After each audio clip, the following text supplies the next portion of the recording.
When my husband chose to abandon me again to celebrate Puppy Love's birthday, I finally let go. He took Puppy Love to gaze at the stars, and I didn't argue or make a sound. He bought his Puppy Love a scarf worth thousands, and I simply smiled slightly, telling him to buy a hat as well because the weather was terribly cold. He thought I had finally become sensible, not realizing that behind his back I had renounced my citizenship and submitted an application to Doctors Without Borders. By the time he realized, I had already disappeared. There was no trace left of me. Chapter 1. When I received the call saying my application was approved, I couldn't hide my excitement. Please rest assured, I'll report on the 3rd of next month. After hanging up the phone, I felt warmth in my eyes and touched the necklace around my neck. This was the last thing my parents left me. Both of my parents were Doctors Without Borders, and my dream was always to become one just like them. But after marrying Kevin 4 years ago, he thought it was dangerous, so I put away that passion.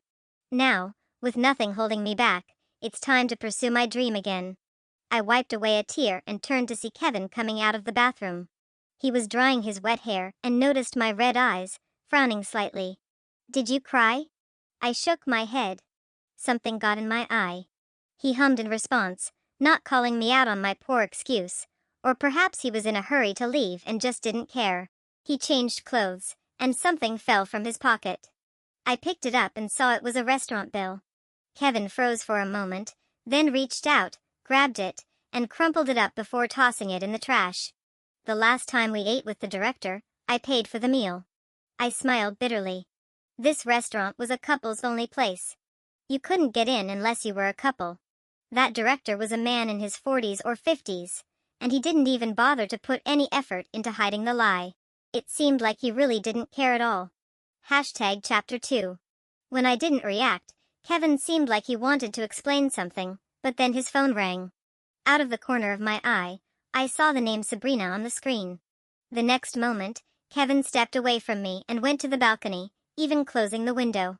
His face, usually cold as ice toward me, was now full of smiles. Not long after, he hung up the phone, his brow slightly furrowed, saying that there was an urgent matter at school and he needed to go. Before I could even respond, he grabbed a coat and rushed out the door. I knew that the urgent matter he was talking about was just him going out on a date with Sabrina, something that had happened 1,000 times before. Sure enough, downstairs, as soon as Kevin exited the building, a petite figure rushed into his arms eagerly. He said he was going to school, but the direction the car was heading was in the opposite way. 3 months ago, when Sabrina came to their school as a counselor, Kevin suddenly became a completely different person. The man who was usually serious and reserved now joked and played around with Sabrina. The man who only had eyes for his research was now taking a week off just because Sabrina coquettishly asked, simply to accompany her and watch the stars. The man who was always careless suddenly noticed the weather getting colder and bought her the latest imported scarf. On my birthday, when I said I wanted cake, he said I wasn't a child anymore and that there was no need to celebrate. But for Sabrina's birthday, he bought her a 3-layer strawberry cake and even took her to Disney. I confronted him, and he said that Sabrina was young, alone in a strange city, and that he should take better care of her. But Sabrina was only without her parents, while I truly had no father or mother.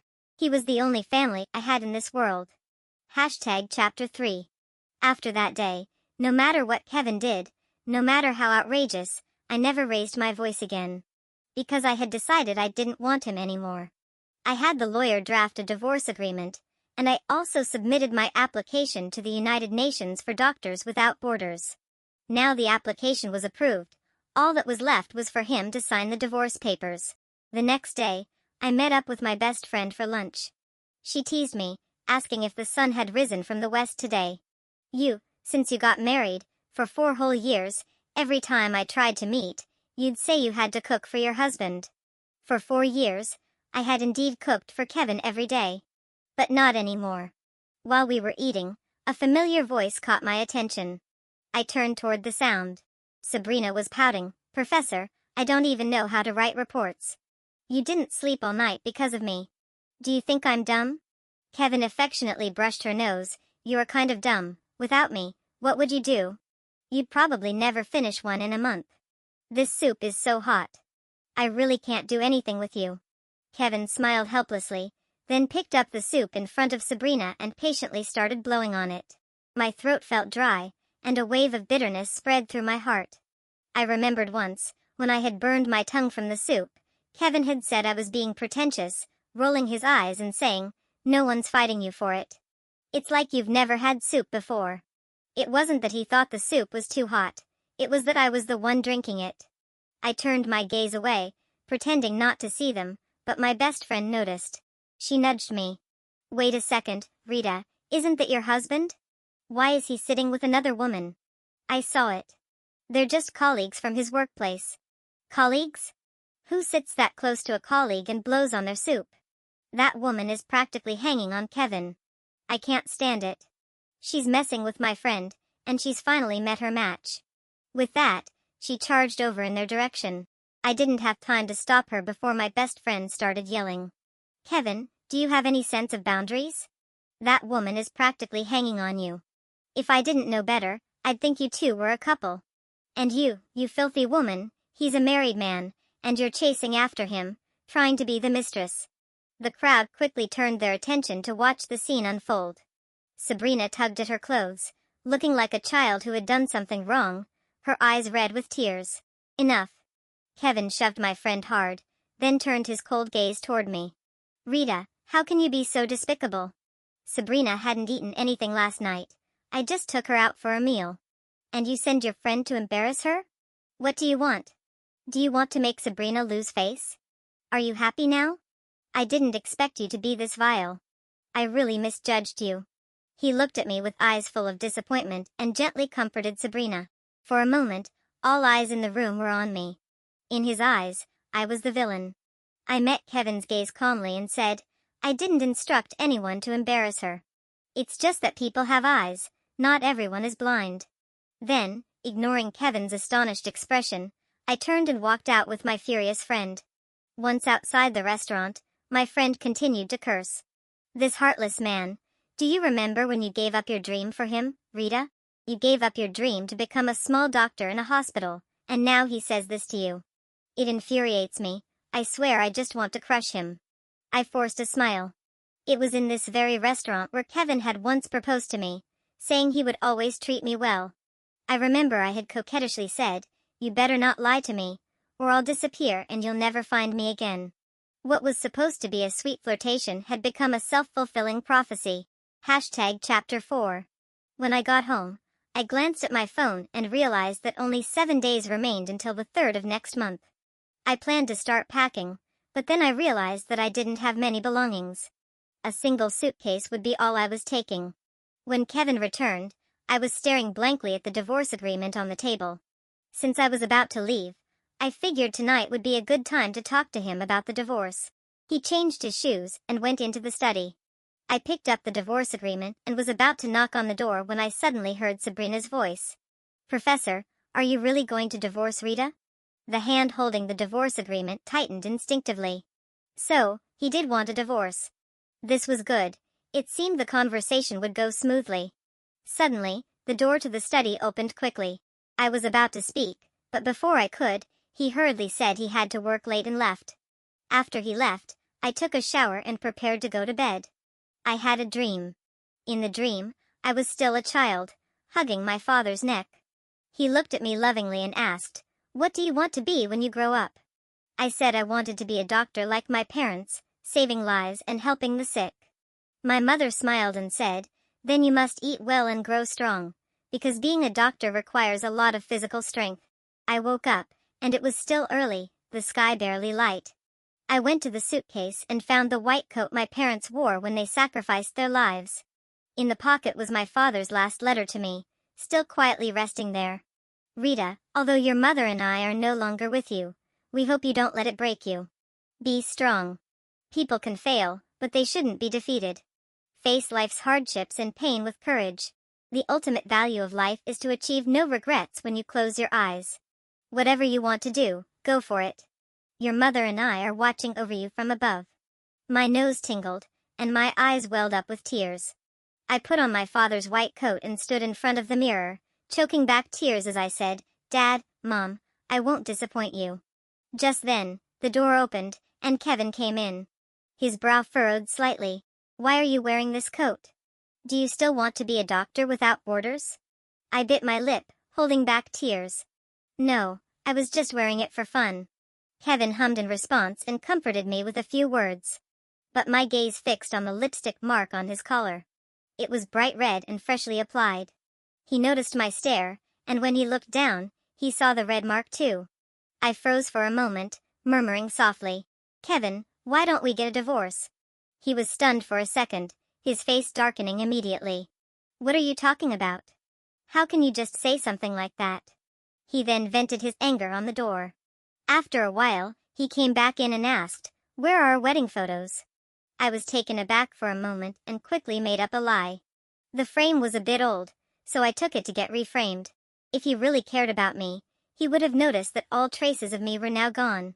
That night, as I slept in a half-dream, I suddenly felt someone wrapping their arms around me. A gentler voice than usual came from above me. Did you get jealous today? There's nothing going on between Sabrina and me. That lipstick mark happened because she almost fell and I helped her, and it accidentally rubbed off. We're completely innocent. She's just a colleague from our unit.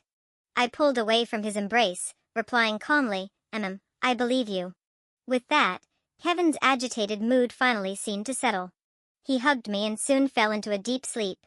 I looked at his deep eyes and furrowed brows, and his gaze gradually darkened. Colleague?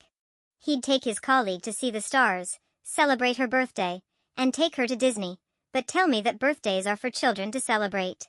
The repeated disappointments had drained me. I could no longer believe his words. Chapter 5. The next day, I went to the office to renounce my nationality. Today was the day I was leaving, and I hoped everything would go smoothly. But unexpectedly, on my way back, I received an urgent call saying that Kevin had been in a car accident. My mind went blank, and I immediately took a taxi to the hospital.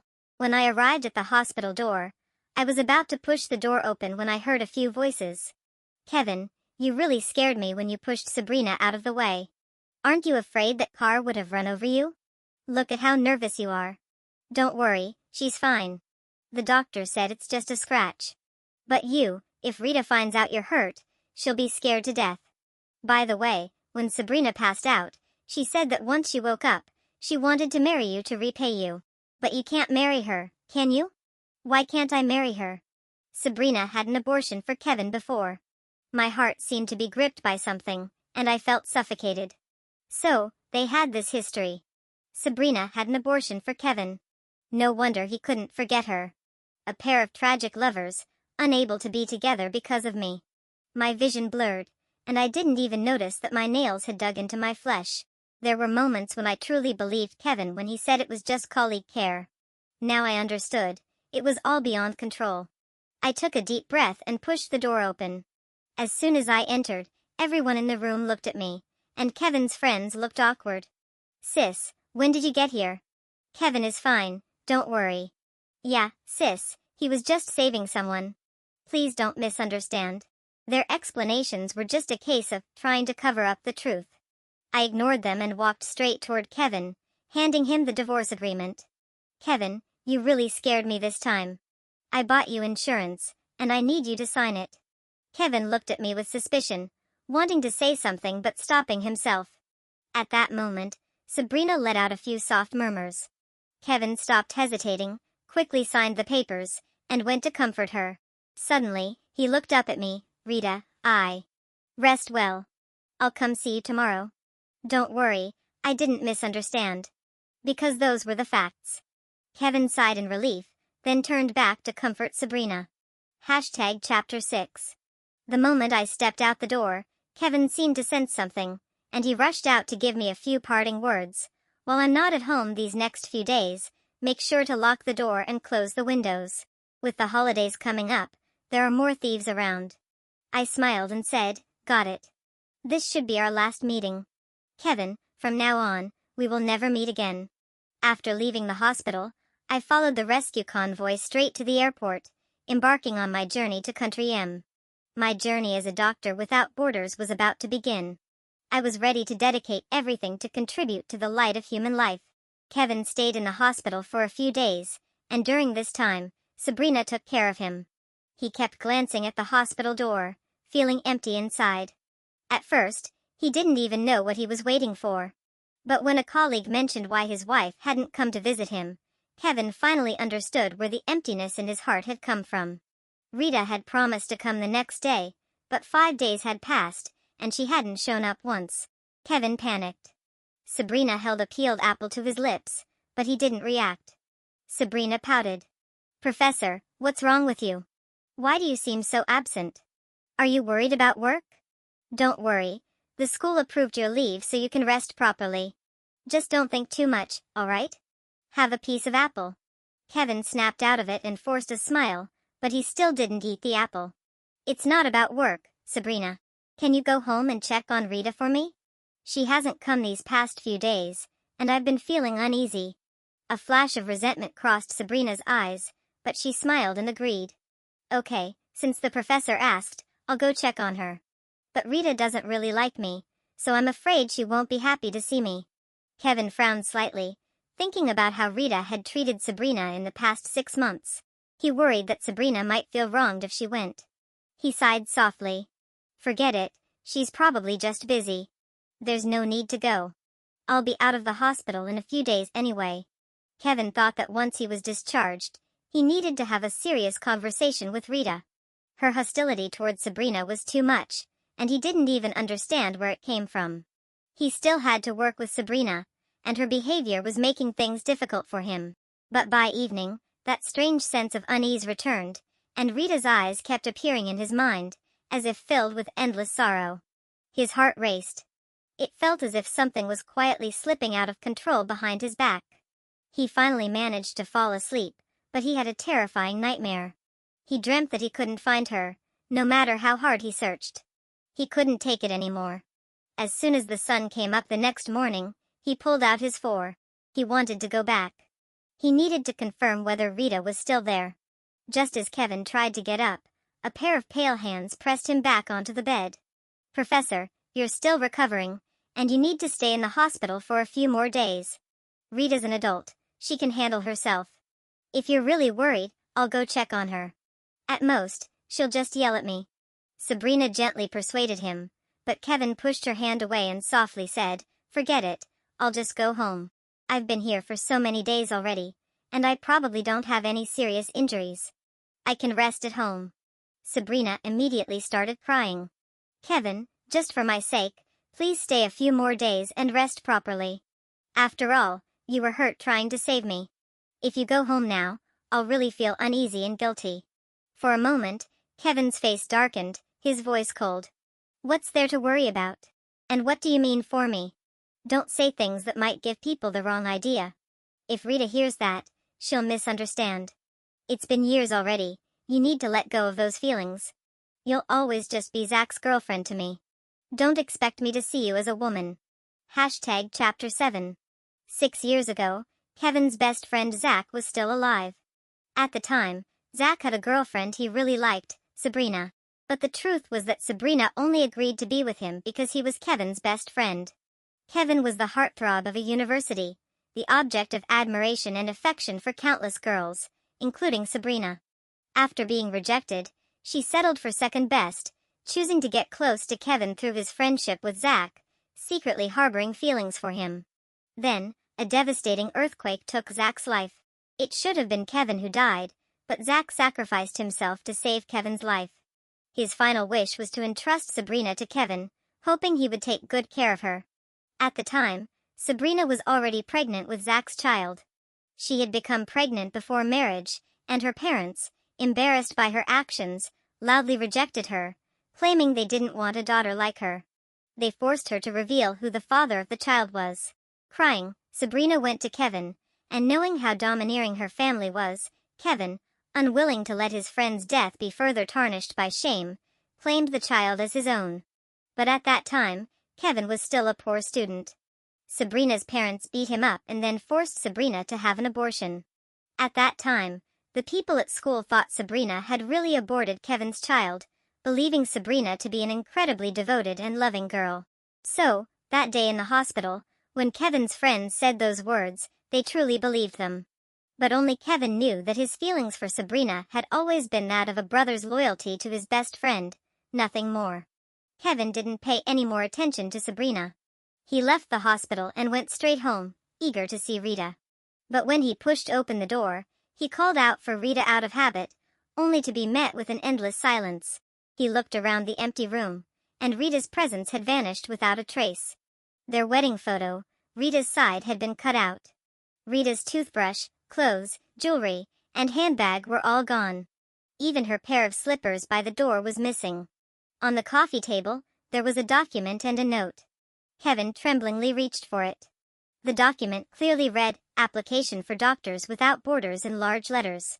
The note said, "Kevin, I wish you happiness for the rest of your life." At the end, it had Rita's name. Kevin could hardly believe it. He called out Rita's name several more times, but the silence remained. Then, he suddenly remembered Rita telling him that she had bought him insurance. She loved him so much, how could she abandon him to become a doctor for Doctors Without Borders? Suddenly, Kevin recalled that he hadn't seen any mention of insurance in the document that day. Instead, there was some sort of agreement. He had wanted to look at it carefully, but Sabrina had interrupted him for some reason, and a wave of anxiety surged in his chest. He rummaged through the cabinets for a long time, searching for the insurance. He didn't find it, but he did find a divorce agreement. It had his signature on it. The date of the draft was January 13, 2025. Chapter 8. It was actually more than a month ago. After looking at the numbers repeatedly, he finally remembered. The day before this, it was Rita's birthday. Rita, who usually kept a natural look, had put on light makeup, and she looked beautiful. She said to herself, "Kevin, today is my birthday. I want to have some cake. Can you come with me to buy some?" To Kevin, celebrating birthdays was something trivial, and at the time, Sabrina was sick and alone here. She didn't get close to anyone except him. Besides, it was just a birthday. If they couldn't celebrate it this time, there would always be next year. Kevin didn't think it was a big deal.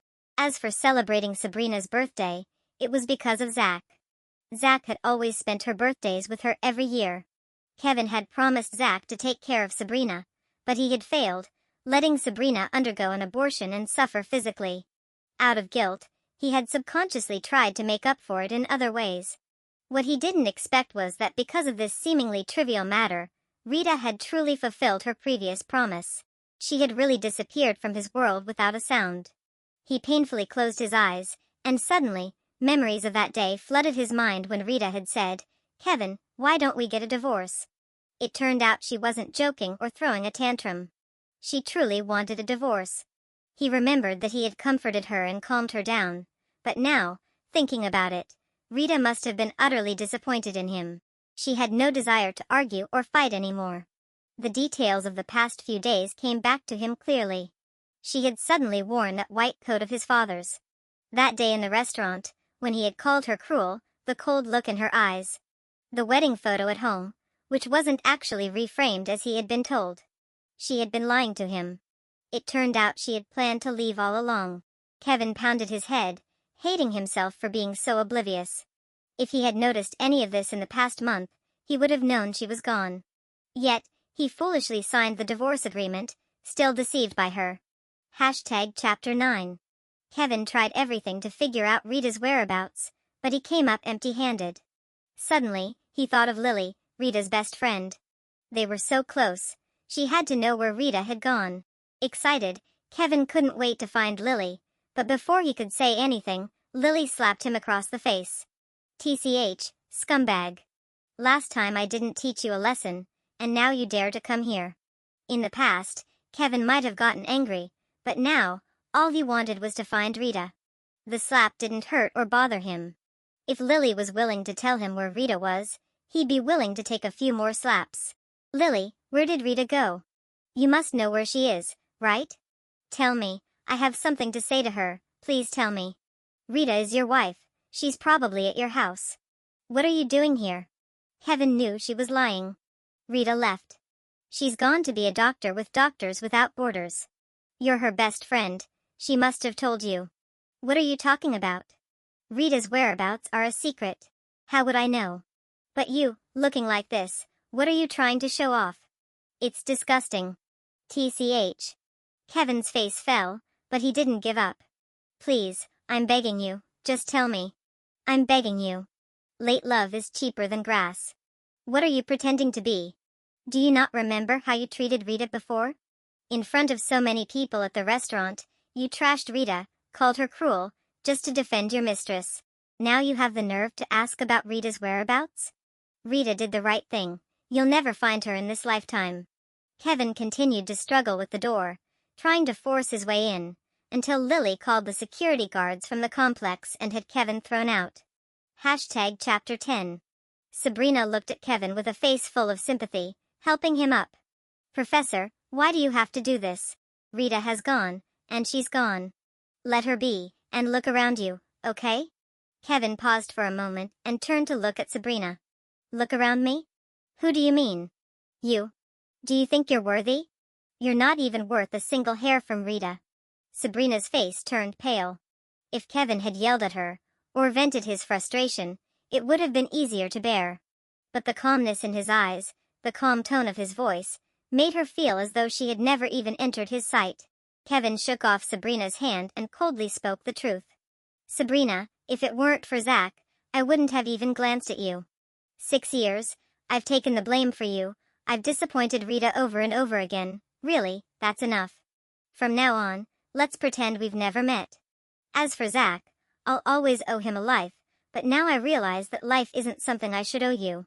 Sabrina stood frozen in place, while Kevin walked away, disappearing into the traffic. After that, he didn't give up. He continued trying every possible way to find Rita. He even flew to the United Nations headquarters. Unsurprisingly, it was all in vain. The world was so vast. Finding someone who had already renounced their nationality was no easy task. He finally gave up, and not long after, he became disheveled and lethargic. His passion for teaching and research began to wane, and he started going through the motions. He realized that this was not the way to go. He was misleading students. He couldn't accept it.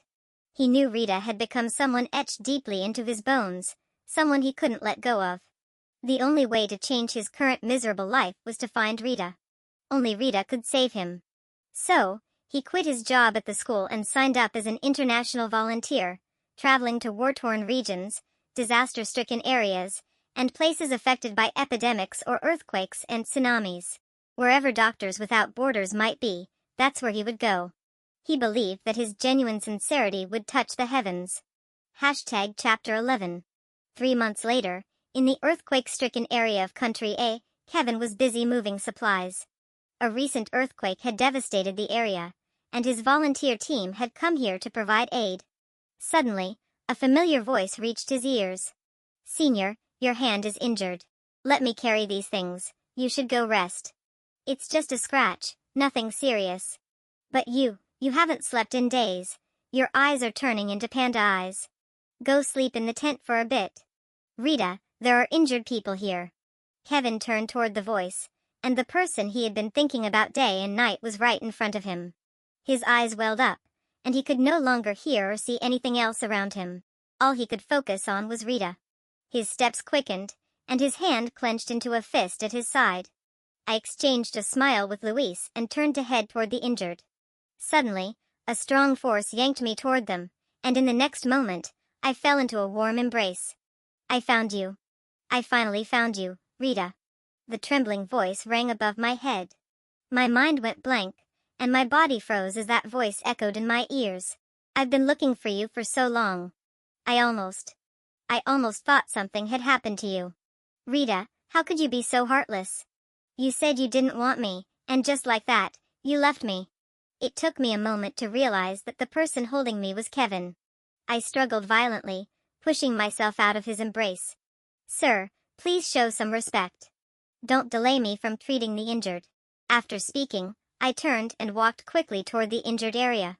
While I was dressing the injured, Kevin stayed by my side, assisting me. He remained silent, but he instinctively knew exactly what I needed. Once the injuries were taken care of, Kevin continued to follow me, and when he saw I wasn't busy anymore, he hugged me tightly again. His voice was filled with emotion as he spoke. Rita, don't move. Let me hold you. I wanted to break free, but I couldn't. It wasn't until his emotions calmed down that he finally let go of me. I pushed him away forcefully. What's wrong with you? Why are you hugging me? You're my wife. What's wrong with hugging you? Please get it straight. We've been divorced for more than 3 months now. That doesn't count. I don't mean it like that. I interrupted him. I don't want to hear these useless words. Why are you even here? He seemed shocked by my cold response, as I had always spoken softly to him before. Is it because of Sabrina? Darling, listen to me, I can explain. It's not what you think. She's just my friend's girlfriend. I felt like my ears were about to get calloused. I'd heard these words countless times. Before, he'd say she was just a colleague. Now, it was a new excuse. But I still had no interest in listening. I couldn't resist his persistent pleading. He unloaded everything in a rush, trying to explain everything. But my broken heart couldn't be fixed anymore. I could only trust my feelings. You don't think that by saying all this I'll forgive you, do you, Kevin? Even if you and Sabrina weren't in that kind of relationship, even if I believed Sabrina really was your late brother's widow. But ask yourself this, since she transferred to your school, how have you treated me? He nervously took my hand. Rita, I know I was wrong. I've hurt you a lot. I'll change, I really will, believe me. He then pulled out his phone, almost proudly showing it to me. Look, I've already deleted Sabrina. I laughed coldly. So you're not blind after all. You do realize there was no boundary between you two. He was speechless. Kevin, did you think I would always be a good wife, quiet and obedient, never complaining, that no matter how much you hurt me I'd never leave? That's why you felt free to treat me however you wanted, to say things and do things without considering my feelings, constantly crossing boundaries with her. But you know, no matter how much I loved you, I'm still a person. I can feel pain too. I'm completely disappointed in you now. I don't want this anymore. So please, don't ever disturb my life again. You saw it. I'm happy now, and I'm living a fulfilling life every day. Kevin's face went pale, a look of pain crossed his expression. At that moment, Luis walked over and said some of the injured needed their dressings changed. I nodded and said to Kevin, this is where we end, Kevin. I don't regret loving you, and I hope you can move on soon. From now on, let's both be well. Chapter 12.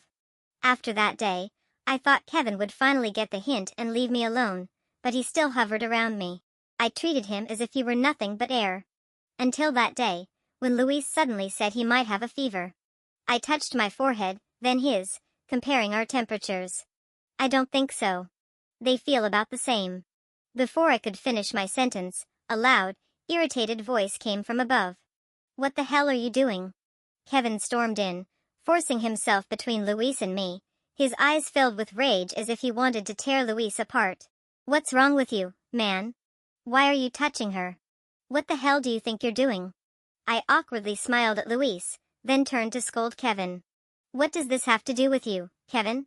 Don't you think you're being way too nosy? Nosy? He had his hands on your forehead. He's taking advantage of you, Rita, comrade. Have you forgotten that men and women should keep a proper distance? Oh, so now he suddenly cares about keeping distance between men and women? Where was this concern before? I hooked my arm around Luis's and deliberately said, Luis and I have nothing to do with taking advantage of each other. Kevin, do you really think that just because you're gone, I'll be single for the rest of my life? Kevin froze. After a long pause, he mumbled, What do you mean? Rita, you and him. I was just about to answer when suddenly, the ground shook violently. I instantly realized it was an aftershock and instinctively ran toward the exit. But before I could take more than 2 steps, a deafening boom echoed, and everything went black. For a moment, I thought my life was over. But when I opened my eyes, I found Kevin. Coughing as I wiped away the thick dust, I realized that Kevin was using his own body to shield me from the debris that should have crushed me. I shook him. Kevin, don't sleep. Wake up, don't close your eyes. He weakly opened them and smiled at me. Rita, I'm so happy you're okay. His smile deepened as he whispered, Rita, I really love you. Thank you for letting me meet you. Thank you for staying with me all those years. Thank you for marrying me and being my wife. I know I've hurt you deeply, but I never lied to you. My love for you. has always been real. His voice grew weaker, his breathing more labored. Rita. Stop talking, Kevin. Don't say anything now. This isn't the time for this. We're going to get out of here. We'll be fine, Kevin. I didn't know why, but my tears kept falling uncontrollably, one after another. He reached out, gently brushing his fingers over the soft curve under my eyes. His gaze carried a faint smile. Seeing you cry for me, it makes me really happy. Rita, if there's a next life, I promise I'll love you properly. I will never let you down. I don't know how I got out. By the time I came back to my senses, I was already in the safe zone. Luis was tending to my wounds. What about him? Did he wake up? My voice was hoarse, my eyes empty. Luis's hands, which had been wrapping my wounds, paused for a moment. He looked up at me, his gaze clouded with sorrow. I heard him say, Rita, I'm so sorry for your loss. Loss? What loss? I stared at him, confused. Rita, Kevin wouldn't want you to be sad because of him. He's watching over you from above. You have to be happy. A hollow emptiness spread through my chest. The name Kevin seared into my heart like a branding iron, leaving a mark that would never fade. Chapter 13. After the rescue mission in Country A ended, I followed the medical team to several other locations. 3 years later, the organization granted me leave, and I finally returned to my homeland. I bought a burial plot in a place with excellent feng shui and laid Kevin's ashes to rest. I also visited the place where I used to live.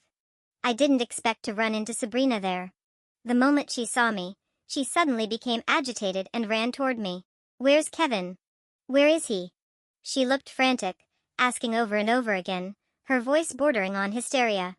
I pressed my lips together and remained silent. Then, as if something inside her snapped, she started screaming like a madwoman. Where's Kevin? Where is he? He's dead.